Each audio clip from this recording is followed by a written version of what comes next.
हमारे साथ इस वक्त राकेश सिंह लखीमपुर खीरी से लाइव जुड़ चुके हैं। राकेश सिंह, आपसे जानकारी चाहेंगे। फिलहाल लखीमपुर खीरी में जिस तरीके से चौथे चरण का मतदान आज चल रहा है, ऐसे में फिलहाल आपके पास क्या कुछ जानकारी, किस तरीके से मतदान सुबह से शुरू हो चुका है, क्या कुछ अपडेट है आपके पास? देखिए, मैं जिस बूथ पर खड़ा हूं ये बनबीरपुर जो है बूथ है और ये हाई प्रोफाइल बूथ है। हाई प्रोफाइल बूथ इसलिए है क्योंकि केंद्रीय गृह राज्य मंत्री अजय कुमार मिश्र टेनी जो हैं अपने मत का प्रयोग जो है अपने पूरे परिवार के साथ यहीं पर करेंगे। और यहाँ पर सुबह से ही आप देख सकती हैं कि लंबी लंबी कतारें लगी हुई हैं, लोगों में काफी उत्साह है। लोग जो हैं कई जो मुद्दे हैं ये स्थानीय मुद्दे के साथ साथ जो किसान के मुद्दे हैं यहाँ पर हावी हैं। ये एक चीज बताइए, क्या क्या मुद्दा है? मुद्दा का है, ठीक है, वोट डालने आए। अरे मुद्दे सिर्फ खाली सर जानवरों के और सर कोई मुद्दे नहीं है सर। विकास का मुद्दे सब सही हैं, कोई मुद्दा नहीं है क्योंकि योगी महाराज मुद्दे सब सही कर रहे हैं। क्या सरदार जी, आप क्या हैं? ठीक है जी, माहौल ठीक है, लेकिन क्या मुद्दा क्या है? मुद्दा ये जानवरों से परेशान है जी। हाँ जी, हम यहाँ जानवर वाली परेशानी है और बाबूजी काश्तकार आदमी है। हाँ जी, जानवर से परेशान है, रात दिन जागना पड़ता है। तो यहाँ पर साफ तौर पर देख सकते हैं कि जो विभिन्न लोग हैं उनके विभिन्न तरह के मुद्दे हैं। तो सबसे अहम सवाल ये है कि जिस तरह से, क्योंकि 8 विधानसभा क्षेत्र लखीमपुर खीरी में पड़ता है और 8 विधानसभा पर जो है 2017 में बीजेपी का कब्जा था और इस बार 8 विधानसभा में समाजवादी पार्टी जो है कड़ी चुनौती पेश कर रही है। तो ऐसी स्थिति में बीजेपी के लिए 2017 के जो परिणाम है उसको दोहराना सबसे बड़ी चुनौती है। वहीं समाजवादी पार्टी जो है कड़ी टक्कर देती दिख रही है।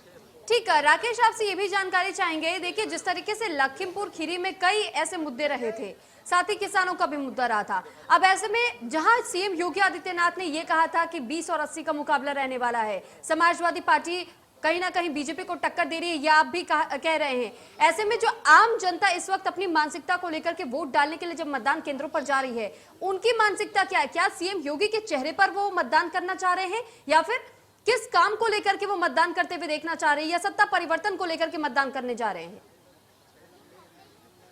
देखिए, अलग अलग मुद्दे हैं। जो जनता है उसके अपनी अपनी राय है। कई लोग जो हैं विकास की बात करते हैं, कई उन्हें जो राज्य सरकार की क्रियाकलाप है उसको वो समर्थन देते देख रहे हैं। लेकिन कई लोगों को आपने सुना है जो कि अन्ना जो पशुओं का है यहाँ पर, क्योंकि जो आवारा पशु हैं वो एक बड़ा मसला है।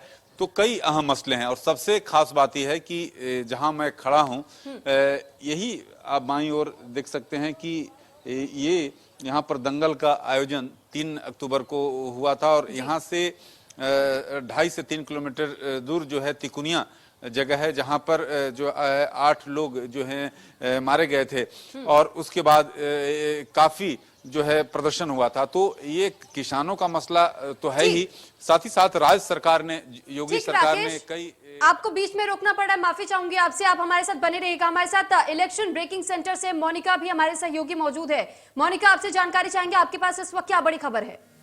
जी सुरभि, आपको बता दें कि इस वक्त की बड़ी खबर लखनऊ से मिल रही है, जहां पर मायावती ने अपने मताधिकार का इस्तेमाल किया।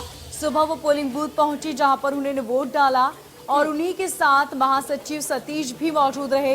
इस दौरान मायावती ने सबसे मतदान की अपील की है। उन्होंने कहा कि मतदान जरूर करें, लोकतंत्र को मजबूत बनाएं, बीएसपी को हर वर्ग का वोट मिलेगा। और साथ ही उन्होंने कहा कि बीएसपी पूर्ण बहुमत के साथ सरकार बनाएगी।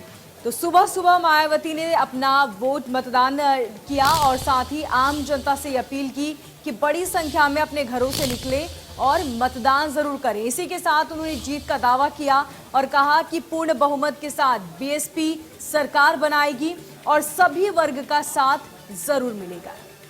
बिल्कुल मोनिका, जिस तरीके से आप अभी बता रही हैं और ये तस्वीरें भी हम अपने दर्शकों तक पहुंचाने की कोशिश कर रहे हैं कि देखिए मायावती की तस्वीरें सामने आई हैं जिस दौरान मतदान अपना वो इस्तेमाल करते हुए नजर आई, वोट डालते हुए नजर आई।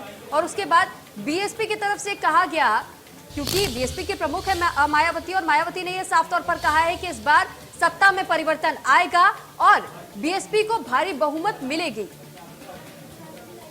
बिल्कुल सुरभि, आपको बता दें कि बाल एवेन्यू पोलिंग ठीक बूथ ठीक पर मोनिका, मतदान ठीक करने आपके पास पहुंची थी। लौटेंगे, आप बने हाँ। रहिएगा। एक बार फिर हम अपने संवाददाता राकेश सिंह के पास चलते हैं। राकेश, आपसे जानकारी चाहेंगे। मायावती को तो हमने देखा कि वो वोट डाल रही थी, उन्होंने लोगों से अपील भी की है, लेकिन उन्होंने एक दावा कर दिया है कि इस बार उत्तर प्रदेश में सत्ता में परिवर्तन होगा, यानी कि इस बार बीएसपी की सरकार बनेगी। कितना दावा उनका सच साबित हो सकता है, क्या लगता है इस वक्त? बीएसपी प्रमुख मायावती ने अपने मत का प्रयोग किया और उन्होंने कहा कि उनकी सरकार बनेगी, लेकिन जमीन पर इस तरह का कोई असर दिख नहीं रहा है। मैं जहां खड़ा हूं या कई जगहों पर जिस तरह से बीएसपी जो है कहीं उस तरह से चुनौती नहीं पेश कर रही है जिस तरह से उसे पेश करना चाहिए था। ये जरूर है कि समाजवादी पार्टी और बीजेपी में आमने सामने की लड़ाई है अधिकतर विधानसभा क्षेत्रों में। बीएसपी की ओर से एक्चुअली बीएसपी प्रमुख मायावती हैं, तो अपने कैडरों को उत्साहित करने के लिए नेता आप जानते ठीक हैं राकेश, आपको यहाँ पर रोकना चाहेंगे, आपके पास लौटेंगे। यहाँ पर तस्वीरें हम अपने दर्शकों को दिखा दें। आदित्य सिंह वोट करने के लिए पहुंची हुई है मतदान केंद्र पर। आपको तस्वीरें दिखा रहे हैं जहां पर आदित्य सिंह फिलहाल मतदान केंद्र पर पहुंच चुकी है। पोलिंग बूथ का ये नजारा आप देखिए, यहाँ पर आदित्य सिंह पहुंची हुई है। आदित्य सिंह अपने मत का प्रयोग करने के लिए मतदान केंद्र पर पहुंच चुकी है। और इस पर अधिक जानकारी के साथ लखनऊ से हमारे साथ जय शुक्ला जुड़ चुके हैं। आपसे जानकारी चाहेंगे कि जिस तरीके से देखिए, अभी आदित्य सिंह को भी हमने देखा मतदान केंद्र पर पहुंची हुई है, अपने मत का प्रयोग कर रही हैं, तो ऐसे में फिलहाल क्या स्थिति वहां देखने को मिल रही है, किस तरीके की सुरक्षा की व्यवस्था है? और आदित्य सिंह यहां पहुंची हुई है तो क्या माहौल वहां पर देखने को मिल रहा है?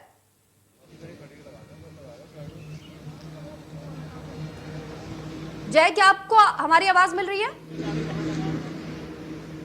जी बिल्कुल जी जय, हम आपसे जानकारी चाहेंगे। आदित्य सिंह फिलहाल अपना मत का प्रयोग करने के लिए पहुंची हुई है, फिलहाल वहां क्या कुछ स्थिति बनी हुई है, क्या अपडेट है आपके पास?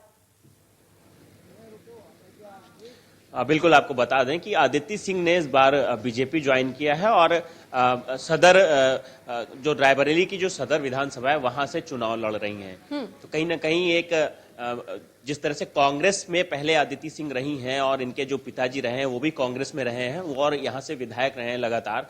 आदित्य भी मौजूदा विधायक रही हैं कांग्रेस से, उसके बाद इन्होंने बीजेपी ज्वाइन किया है। तो अब जाकर के कहीं ना कहीं अगर रायबरेली के गढ़ की बात करें जो कि कांग्रेस का गढ़ माना जाता है, ऐसे में कहीं ना कहीं बीजेपी ने एक अच्छी बढ़त हासिल की है और आदित्य के रूप में कहीं ना कहीं इनको एक मजबूत कैंडिडेट भी मिला है जो कि सदर विधानसभा क्षेत्र से उनको उम्मीदवार बनाया गया है और ये खुद आज वोट करने के लिए पहुंची हुई है। जी ठीक, जिस तरीके से अभी आपने बताया कि कांग्रेस का कभी गढ़ माना जाता था, लेकिन जिस तरीके से हमने ये भी देखा है कि कांग्रेस का सुपड़ा कहीं ना कहीं तमाम राज्यों से साफ होता हुआ नजर आ रहा है। इस बार ताल ठोकी गई है, कांग्रेस की तरफ से भी लड़की हूं लड़ सकती हूं का नारा दिया गया, लेकिन आदित्य सिंह ने अपना पाला बदल लिया और उन्होंने बीजेपी का दामन थाम लिया। क्या उन्हें भरोसा नहीं था कांग्रेस के इस नारे पर, या फिर कांग्रेस पर भरोसा नहीं था, बीजेपी पर ज्यादा भरोसा था कि अगर वो बीजेपी की तरफ से चुनावी मैदान में उतरती है तो उन्हें ज्यादा तवज्जो मिलेगी? बिल्कुल, जिस तरह से जब आदित्य सिंह ने बीजेपी ज्वाइन किया था, कांग्रेस छोड़कर जब बीजेपी में आई थी, तो उन्होंने कहा था कि कहीं ना कहीं उन्हें जो कांग्रेस की नीतियां हैं उनसे वो ऊब चुकी हैं, ऐसा उन्होंने कहा था, और जिसकी वजह से उन्होंने अब बीजेपी ज्वाइन किया। बीजेपी की नीतियों को और बाकी जो बीजेपी का लॉ ऑर्डर है, बाकी बीजेपी के जो नेता हैं, उनसे कहीं ना कहीं आदित्य सिंह ने बताया कि बीजेपी की जो नीतियां हैं उनसे उनको काफी लगाव है, अच्छी लगी उनकी नीतियां, जिसको लेकर के उन्होंने बीजेपी ज्वाइन किया है। और उसके बाद जो अगर भारतीय जनता पार्टी की बात करें तो भारतीय जनता पार्टी ने भी आदित्य सिंह पर भरोसा जताते हुए उन्हें दोबारा से ठीक, अब बने रहिएगा हमारे साथ जय। एक बार हम लिए चलते, आदित्य सिंह कुछ कह रही है, उनको सुनवाते हैं। तो लगता है कुछ तकनीकी खामियों की वजह से उनकी आवाज फिलहाल नहीं मिल पा रही है। एक बार फिर जय, मैं आपके पास लौटना चाहूंगी, आप अपनी बात पूरी कर सकते हैं। जी बिल्कुल, मैं जिस तरह से कह रहा था कि जो आदित्य सिंह हैं उन्होंने कांग्रेस छोड़कर जिस तरह से बीजेपी ज्वाइन की, हालांकि पूरे अगर रायबरेली की बात करें तो रायबरेली को कांग्रेस का गढ़ माना जाता है, तो कहीं ना कहीं एक तरह से बीजेपी को इस चीज का फायदा जरूर मिलेगा।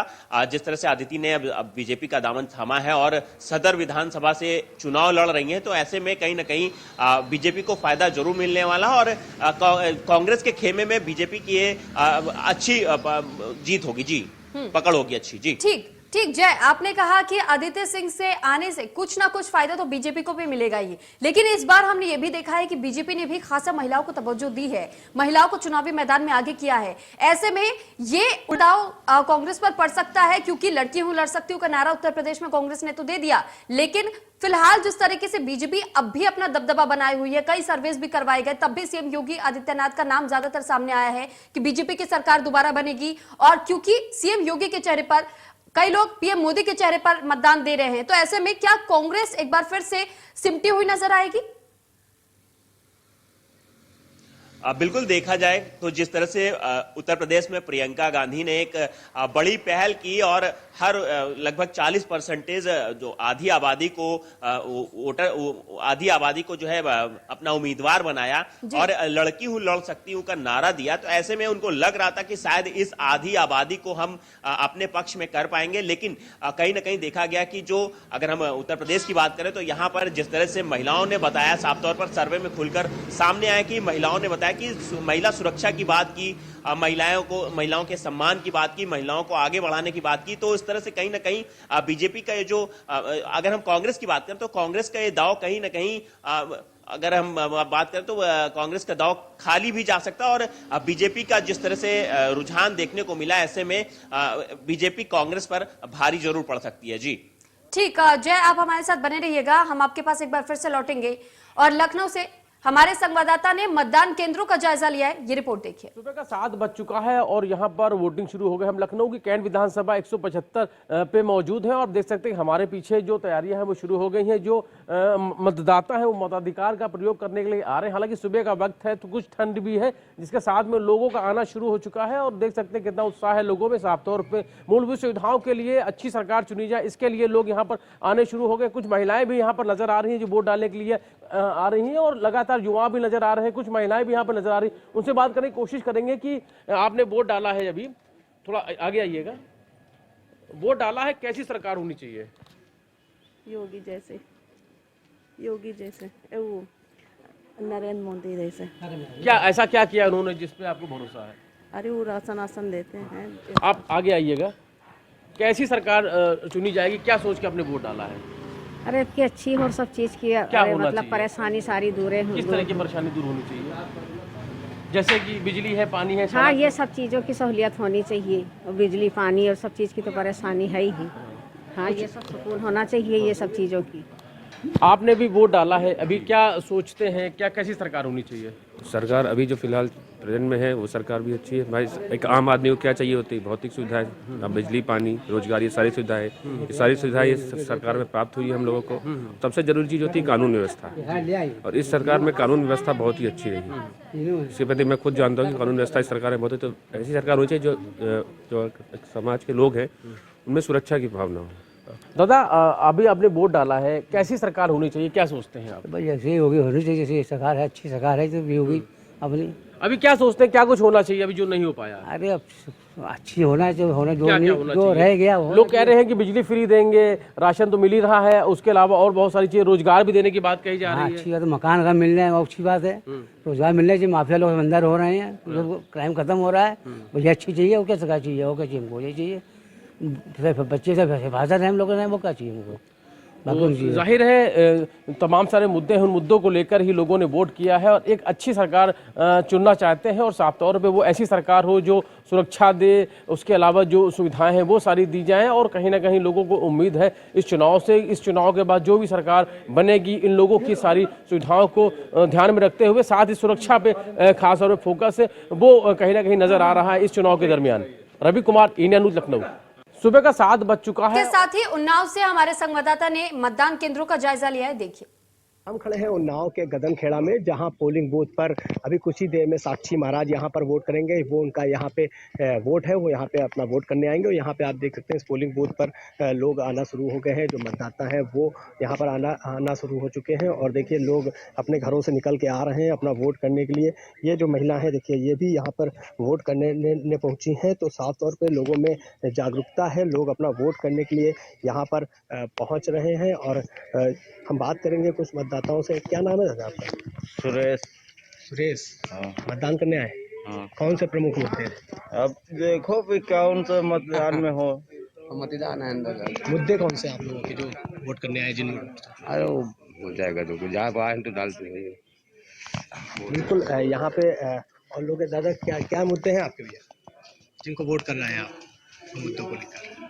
अब जब जीतेंगे तब देखा जाएगा, अभी क्या कौन जीतेगा? अब इसकी तो उन्हीं की बात होगी, है देखा जाएगा किसकी भाग है जो बिल्कुल अंदर जो है लोग मतदान कर रहे हैं। यहाँ पे सुरक्षा व्यवस्था के भी पुख्ता इंतजाम है कि यहाँ पर जो प्रशासन है वो यहाँ पर मौजूद है, पुलिस के लोग मौजूद हैं, फोर्स के लोग मौजूद हैं। तो साफ तौर पे यहाँ पे अब जो लोग हैं वो मतदान करने आ रहे हैं। हालांकि अभी जो भीड़ है वो कम है क्योंकि सुबह का वक्त है। आज जो ठंड है वो भी लगभग थोड़ी ज़्यादा है पहले के समय से, तो इसलिए लोग जो है धीरे से अपने घरों से निकल के आ रहे हैं और यहाँ पर अपना मतदान करने के लिए